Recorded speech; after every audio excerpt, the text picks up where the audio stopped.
Muito bom dia, vamos lá ao fechamento dessa segunda-feira, 17 de julho, ao redor do mundo e as expectativas para amanhã. Deixei até aqui um roteiro hoje, porque foram vários dados interessantes para conhecermos e levarmos em conta como uma análise bastante mais macro da economia que acaba afetando diretamente a nossa vida aqui e os nossos investimentos. Então vamos lá, vamos entender cada um desses dados e como eles se relacionam conosco aqui no Brasil. Primeiro de tudo, o ouro fechou em baixa, o cobre fechou em baixa, o petróleo fechou em baixa de 1,7%, basicamente por conta dos dados chineses, que eu vou falar daqui a pouco, que vieram piores do que o esperado, mais um, como a gente já vem falando bastante aqui, e também por conta da retomada da produção do Charara, um dos maiores campos da Líbia. Me perdoe se não for assim que pronuncia. A Líbia, que é um importante produtor também de petróleo.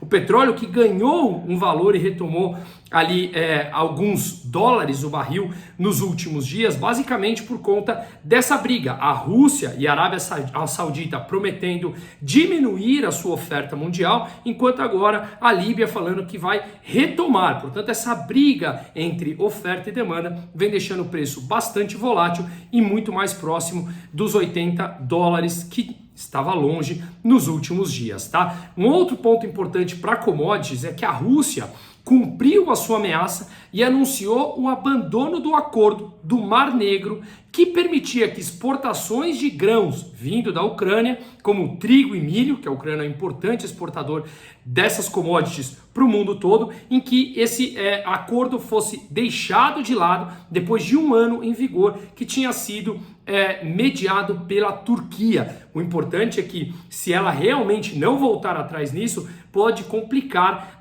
o envio dessas commodities e outros produtos e, portanto, encarecer o preço de alimento que vem, como todas as commodities, caindo no mundo todo desde o seu pico do ano passado. Pois bem, a Rússia falou que poderia voltar atrás caso o Ocidente facilitasse as exportações de seus produtos para os países ocidentais.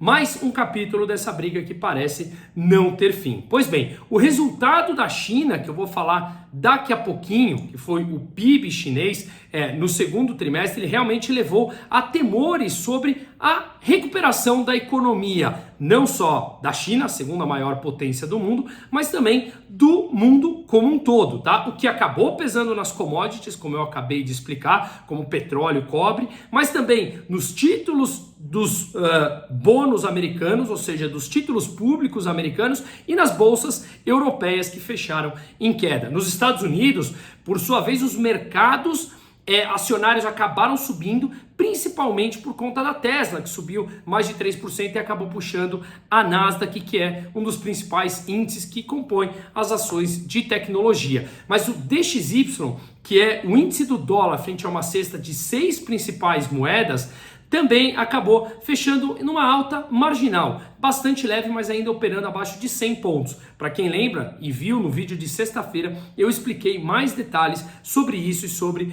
o DXY, a pontuação que ele se encontra agora, portanto o dólar perdendo valor frente a todas as outras moedas no mundo e principalmente de emergentes também, como o México, como Colômbia e também o Brasil, tá? A expectativa continua de que o Banco Central Americano, Federal Reserve, subirá sua taxa de juros em 0,25% no próximo encontro deles. Agora, e que esse pode ser o final do ciclo de alta da taxa de juros dos Estados Unidos, com dados que também vem apresentando mais fraqueza da economia por lá, como a gente vem falando praticamente no dia a dia aqui. Lembrando que a taxa de juros nos Estados Unidos impacta diretamente o preço das moedas em todos os outros países. Quanto mais alta a taxa de juros dos Estados Unidos, mais o fluxo de dólar para lá, portanto as moedas desvalorizam frente a uma valorização do dólar, porque é considerado risco zero, e aí o fluxo de capital vai para lá para receber essa taxa de juros mais alta que os Estados Unidos paga. Quanto mais próxima a taxa de juros de países emergentes, como o Brasil, Colômbia, o México ou qualquer outro, basicamente você tende a ter uma desvalorização das moedas locais em detrimento ao dólar. E moeda desvalorizada leva a um processo de mais inflação. Então, é uma tensão nesse momento em que o mundo, sim, já deixou para trás o pico da inflação, mas ainda mostra complicações, porque tem trilhões de dólares em circulação que foram colocados pelos bancos centrais na última década e principalmente nos últimos 2 anos. Mais moeda em circulação acaba favorecendo a inflação. Sim, preço de commodities caindo ajuda a conter a inflação, mas o preço de serviços continua bastante longe ainda das metas dos principais bancos centrais do mundo como um todo. Mas quais foram esses dados realmente que saíram da China?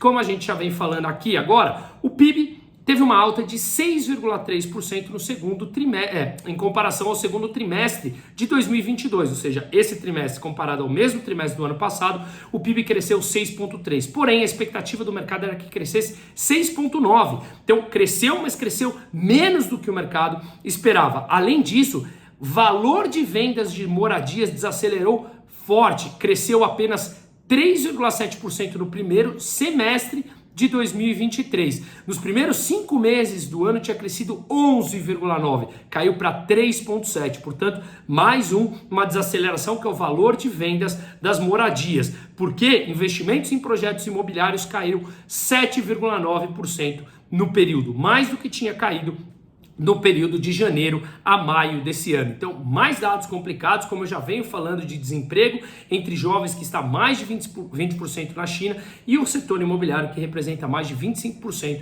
do PIB chinês. E um estudo da Bloomberg mostrou que as companhias listadas no S&P 500, o principal índice dos Estados Unidos, deve registrar uma queda de 9% nos lucros no segundo trimestre, que começou na semana passada a temporada de balanços por lá. Se isso se concretizar, pode ser a pior temporada desde 2020 lá nos Estados Unidos, mas isso é apenas uma projeção. Veremos como isso se concretiza, tá? Bom, a Argentina segue num acordo com o FMI, aquele que financia a vida inteira a Argentina, não importa se eles são responsáveis ou não, que há muitos anos, há muitas décadas eles não são responsáveis, e o FMI segue, junto com os seus amigos, colocando mais dinheiro na Argentina, que não para de dar calote. Pois bem, um programa de ajuda de 44 bilhões, lembrando que em junho eles pagaram 2,6 bi, e em julho agora eles têm que pagar mais 2,6 bilhões de dólares para permanecer em dia com as obrigações com o seu credor, o Fundo Monetário Internacional. Lembrando que o que ele pagou em junho, a Argentina pagou em junho, foi uma parte em SDR, ou seja, obrigações que eles têm a receber do próprio fundo. Então você paga com os direitos que você tem a receber do próprio fundo. É o famoso financia, que eu pouco me importo com a minha responsabilidade e continuo dando calote na dívida enquanto vocês me financiam há 20 anos. É impressionante isso e muito triste que o Brasil segue com o presidente claramente querendo jogar dinheiro lá na Argentina, onde basicamente eles não param de dar calote em todo mundo. Pois bem, aqui no Brasil também um dado complicou. O IBCBR, que é considerada a prévia do PIB, saiu o IBCBR, a prévia do PIB do mês de maio, caiu 2% sobre o mês de abril. A expectativa era uma queda de 0,1%, caiu 2%, é uma queda bastante forte. Basicamente, o que muitos analistas têm visto é que, e eu já falei aqui em vídeos passados, o impacto positivo menor do agronegócio no IBCBR de maio agora, ele está sendo citado como provável fator de recuo do indicador acima do esperado, ou seja, da queda do indicador mais do que o esperado. Falamos que a soja representa basicamente 50% das exportações de trigo do Brasil, é o produto mais importante de exportação da pauta brasileira. E o que acontece é que a soja tem no começo do ano o seu período mais forte. É bem provável que no segundo semestre ela tenha um impacto muito menor e aí sim a gente vai ver o verdadeiro desafio. Lembrando que o agronegócio representou quase 25% do crescimento do PIB no primeiro trimestre. Então, a gente tem que ficar atento com isso. Sim, o agronegócio pode puxar para cima, mas também a gente tem que entender o setor de indústria, o setor de investimento, de gastos de família e o setor de serviços, que representa basicamente 60% do PIB brasileiro e pode estar passando, vir a passar por problemas mais complicados. A gente vê que o serviço ainda continua mais resiliente, né? Mas a gente já viu vendas no varejo mais fraco e veremos como isso se comporta, não apenas pelo setor, pelo lado doméstico, mas no mundo como um todo, que acaba impactando o Brasil e diretamente os nossos investimentos. Outro dado importante que saiu foi o IGP-10, Índice Geral de Preços.